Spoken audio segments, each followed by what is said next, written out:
Hello! In my previous video, I opened a big box of canvases from Phoenix that they sent me for free, and I painted on the watercolour ones, so check out that previous video if you haven't seen it. And today I thought I would paint on these black canvases. I was also going to paint on the heart-shaped canvas, if you remember these guys, but apparently these have not actually been released yet, so I think I'm going to wait on those and paint on some heart-shaped canvases in a future video. I think today I'm just going to focus on the black ones because I have a few ideas and I'm going to try a few different things with them. So let's get into it. I'm so excited, I can't wait. So this is a 100% cotton medium grain canvas. It has been heavily gessoed. According to the label, 3 layers of it, I think.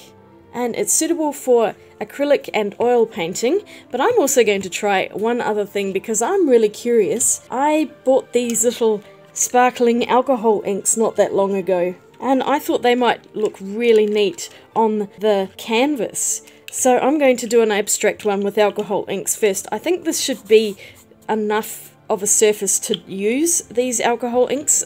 I'm guessing here. I've also knocked over a couple of others here. I've also got a rich gold, a silver and a white. So I'm just going to play around with this first one. I am going to do a painting, a proper painting on some of the others, but this first one I just really want to experiment with these inks. Okay, I've pulled the whole box down just in case there's some colours I might want to mix in. I've laid down just a couple of plastic sheets here just so I can throw ink and it doesn't matter if it falls over the edges. I've got no plan as to what I'm doing, I'm just going to get started. I also have some rubbing alcohol, also called isopropyl alcohol. This is 99.8% pure, so it's very strong. I've got some in a small pipette just because it's easier and less smelly when you have it in an enclosed area like that. I've got my sliding door open so that it ventilates, and no idea what I'm going to do. I'm just going to chuck some inks on here and see what happens. I can't decide which one. I think the angelic is that milky, sparkly one. I'm just going to chuck some angelic on first. Let me see how milky that one is. And this one might need shaking too, actually. All of the iridescent glitter's gone to the bottom. Okay, that's a bit better. I should have taken the lids off first. Oh wow, can you see that sparkle? That's really pretty. I don't know that I like the milky white one. Wow, that's really pretty on the black. That's amazing.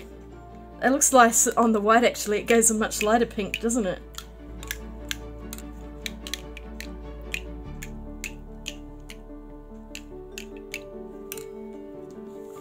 And last one is some onyx. This should be an interesting colour. That's super pretty as well.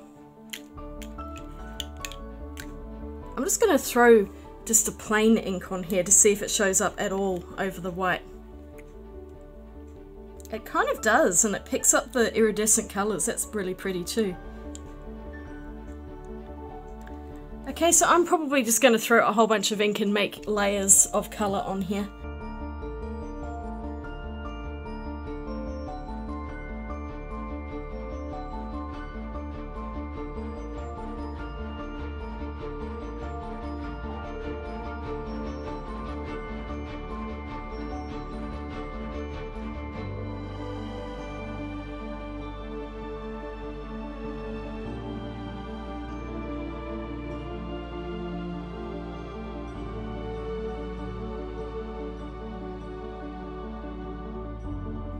I'm going to try some of the pure white on here.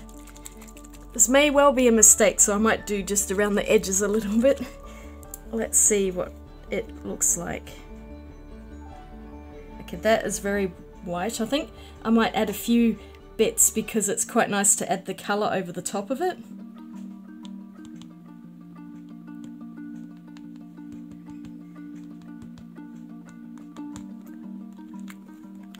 I actually quite like the white on its own as well. It's nicer than the angelic one.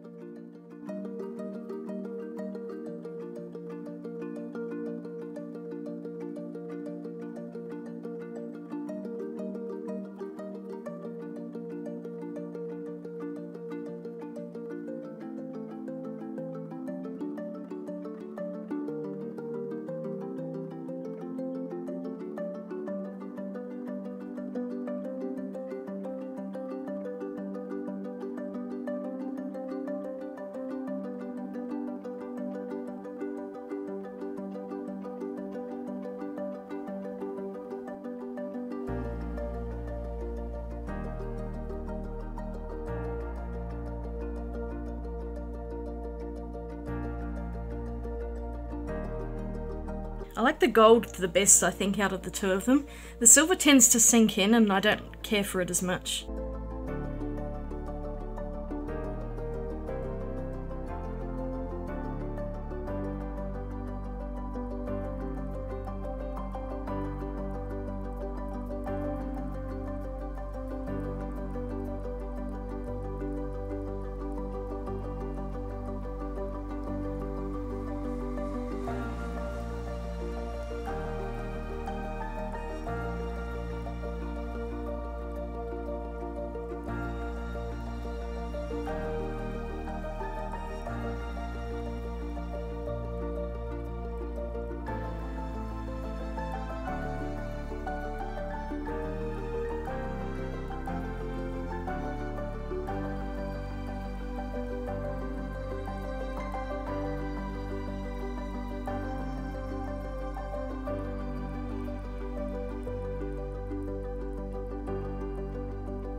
Okay, so this is what I've ended up with. That is very shiny under the studio lights. And that gold is very intense, and it's still sticky because I've just got my fingers in it. Great. Let me hold it at these corners. I found a lot of the colour has sunk into that black, but there is enough iridescence to make it still look really pretty, and it's quite a subtle effect. It really shines in the sunlight because I held it up in the sun a little while ago. Of course, it'll probably make all the colours fade really quickly because they are not light fast, I don't think, but the gold is so intense. The iridescence do tend to disappear a little bit, but I think it's quite pretty. This was really fun to do, just a bit of experimentation. I am going to do an actual painting now on a second black canvas. I have one here, and I'm going to get some oil paints out for that. So I call this one the Lover's Moon, inspired by an image I saw on Pixabay, but also just made up pretty much out of my own head, and I am using water-soluble oil paints, Weber W oils to be exact. These are pretty old, they are pretty split from their binder, and they were a bit of a struggle to use because I'd forgotten how to use oil paints. It's been a very long time, I'm talking a couple of years here, but it started to come back to me eventually. So what I'm doing is I'm just painting a couple of different colours onto the black, and then I'm going over everything with white, and what that does is it mixes it in and combines to make a kind of a smoky, ethereal effect. I was trying for a bit of another galaxy because for some reason I'm on a real galaxy kick at the moment. And this technique is something I saw from a Bob Ross video, and I did do another painting which is hanging on my wall in a similar style, which worked out a bit better than this one. I think I added too much paint, and also the light is really strong because I'm using my studio lights, and so it really picks up the colour, whereas if it was just in normal daylight you wouldn't see that background colour so much. But anyway, I got a bit carried away with the white as well, and it's a little bit lighter than I would have hoped for. It doesn't matter. I just decided to run with it and see what I ended up with. Then I just flicked a whole bunch of really loose white paint that I'd mixed in with a bit of water because it's water-soluble oil paint. And you can see I'm fiddling around here with plastic contact paper. I cut out the moon, and then I've got the people on top of that as well. So I peeled off the moon so I can do that, but I also want to keep the people from being painted over just yet. And then I just kind of added paint. I was not going off a reference at this point. I really just made it up as I went along. So this is an imagination moon, and I'm pretty much going in with exactly the same colours. I only used 3 colours here, and they are Permanent Rose, French Ultramarine and White, and then I did end up using a Mars Black to paint over the couple afterwards because the canvas is very matte and the paint is very shiny, so it just looked really funny. And all I was doing here is just going in with different colours and mixes, just trying to blend it in and kind of give that cratered effect that you see on the moon.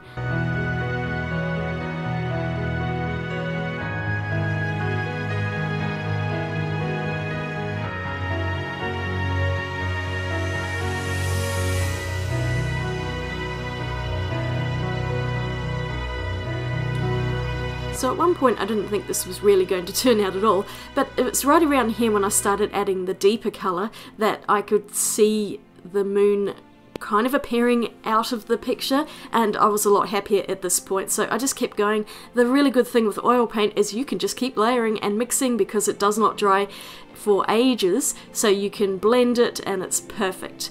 And then I peeled off the plastic and just added a couple of areas where I'd forgotten to cut out the shape, and I wanted to have the background coming through and defining the two characters here. As you can see, when I put the Mars black paint on, it's so much darker than the canvas looks, because it's also deeper and glossier, and it matches in with the rest of it. It just would have looked too weird if I'd left it as it was, and I also wanted to add a little bit more texture, showing like a grass rather than it just being random smooth bumps and hillocks in the background. In the original image there's also a tree, but I decided I really liked it just as it was, and so I decided not to add any more, although I did add a few little birds flying across the moon. They could also be bats, I don't know what they are. And then I decided to add glitter because why not? It just felt like it needed glitter, and I also, I think, had added glitter in the background a bit before, and I forgot to mention that. So totally archival painting here, but I don't really care. A bit of a signature, and I'm done! Here's how it turned out. And I don't know if you can really see much in the way of glitter on the background and the moon, but it is there. Okay, so this is what I ended up with. This one is still really wet, so I don't want to pick it up just at the moment. I'm going to let it sit and dry for a few days before moving it, and this one of course is nice and dry. But I hope you enjoyed this one. It was really fun painting on black canvases, and I plan on doing a few more canvases like this because it was a good time, and it's kind of like you're painting the opposite way, so it's like a negative, you know, you're going from dark to light instead of light to dark, so that's always really fun to try different techniques and kind of switch your brain around to a different way of thinking. Thank you all for watching today. If you enjoyed this video, don't forget to give it a thumbs up and click that subscribe button, and thanks once again to Phoenix for sending me these canvases, and I will see you all again really soon in my next video. Swatch you later, bye!